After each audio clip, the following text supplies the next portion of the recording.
Assalamualaikum warahmatullahi wabarakatuh. Perkenalkan, nama saya Desi Pradana, mahasiswi jurusan Ekonomi Syariah semester 6. Video ini adalah dibuat untuk memenuhi tugas ujian tengah semester mata kuliah Etika Bisnis. Adapun video saya ini berisi tanya jawab tentang materi yang sudah saya pelajari sebelumnya.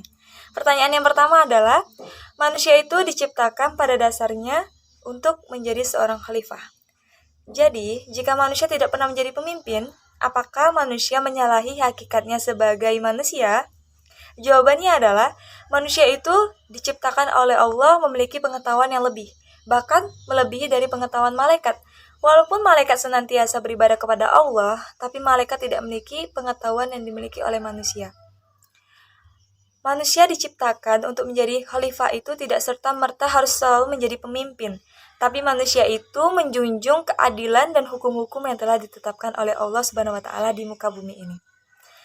Pertanyaan selanjutnya, tugas manusia untuk menjalankan kekhalifahan ialah membangun dunia ini sesuai dengan kehendak ilahi. Pertanyaannya, jika sudah sesuai dengan kehendak ilahi, kenapa masih ada yang menjalankan atau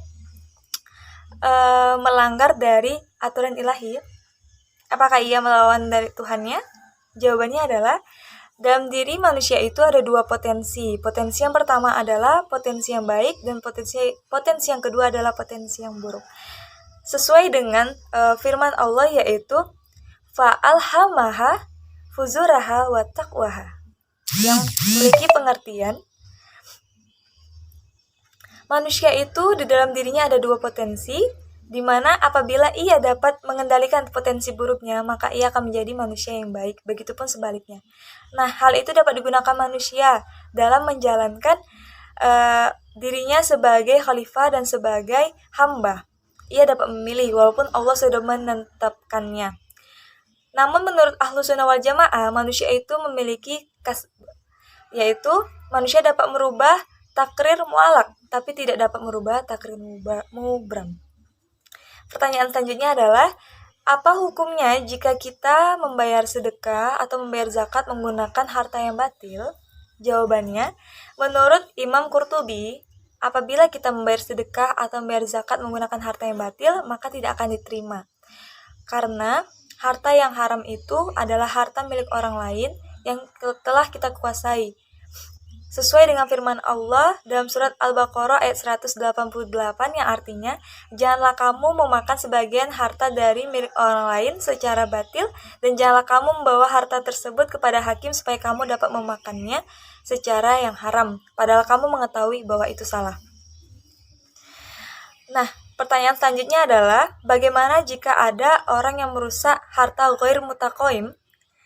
Jawabannya, harta ghair mutaqaim itu adalah harta yang belum ada dimiliki oleh orang lain atau harta yang belum ada pada genggaman.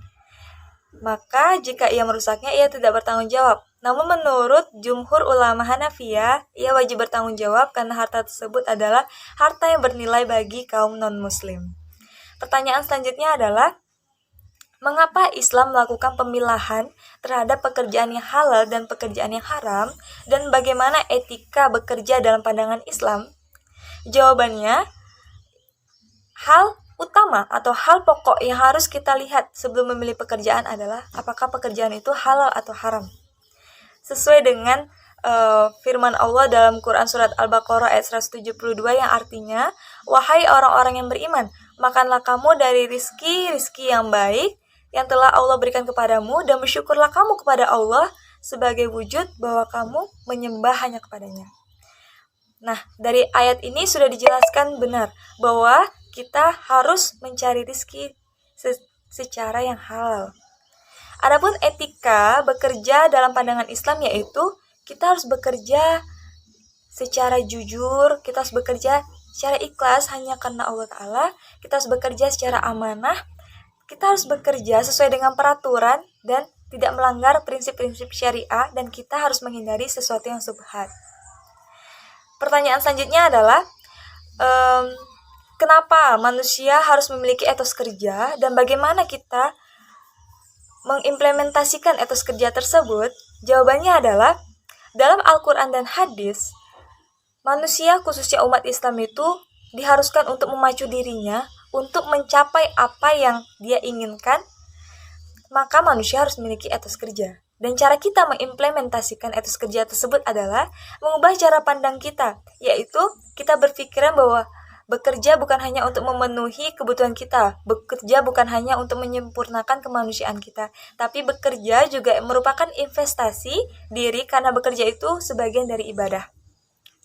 Pertanyaan yang terakhir ialah, bagaimana jika ada seseorang yang menunda-nunda sholat demi pekerjaan? Jawabannya adalah, jika penundaannya dalam rentan waktu awal hingga akhir dan ia melakukan sholat itu masih di waktu sholatnya, maka insya Allah sholatnya akan diterima. Karena hal ini adalah perkara afdaliyah atau hal yang utama, belum mencapai wajib. Namun jika masih ada sholat jamaah di masjid, maka ia wajib sholat jamaah di masjid.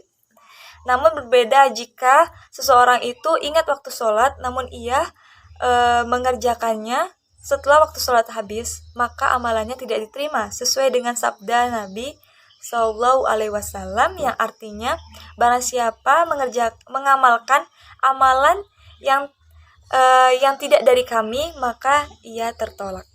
Demikianlah tanya jawab dari saya. Apabila ada kesalahan saya mohon maaf. Saya mohon undur diri. Wabillahi taufiq wal hidayah. Wassalamualaikum warahmatullahi wabarakatuh.